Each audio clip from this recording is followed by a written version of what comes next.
хууль зүйн дотоод хэргийн сайдын одоо бичиг байна.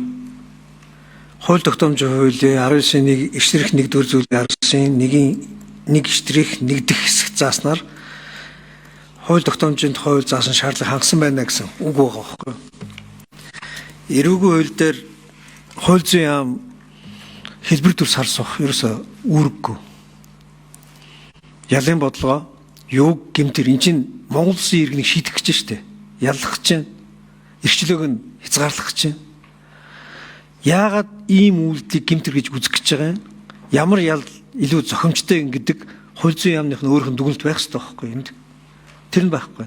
Нэгдүгürt яах гэж хууль эрүүгийн хууль, зөрчлийн хууль, зөвхөн хууль зүйн яамны эрхлэх асуудлын хүрээнд иргэнийг шийдэх ямар нэгэн шийтгэлийг хууль зүйн яамны шүүлтүүргүүгээр улсын хурал руу өргөж болохгүй гэдэг энэ зарчим орж ирсэн гол шалтгаан энэ шүү дээ. Хууль дагуулад гуй дагуулад хүзүү гэдэг шиг бичсэн.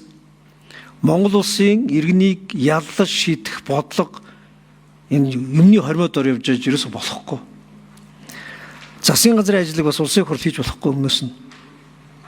Засгийн газар дутуу ажилласан бол буцаад энийг шийдэх ёстой шүү дээ. Засгийн газар тэндээ ажиллах ёстой. Зардал мөнгө, хүн нөөц бүх юм тэнд байж байгаа. Тэр ажлаа хийхгүй биднээс толгойг нь нилээд за яах вэ гэд энд одоо улсын хурлын гишүүдийн махыг гэдэж болохгүй. Оюун гишг ганцаараа энэ эрүүгийн бодлогыг тодорхойлоод энд засах гэж сууж болохгүй шүү дээ.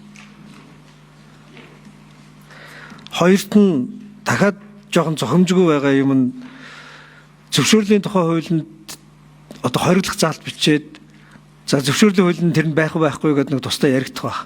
Гэхдээ эрүүгийн хуулинд гэмт хэрэг гэж бичих гэж байгаа бол энэ харилцааг зохицуулсан ерөнхий хууль гарах ёстой шүү дээ өмнө нь. Тэгээд тэр хуулиас аль нь зөрчил рүү аль нь эрүүгийн хууль руу гэмт хэрэг болж орж ирж байгаа гэдэг концепц нь маш тодорхой байх ёстой.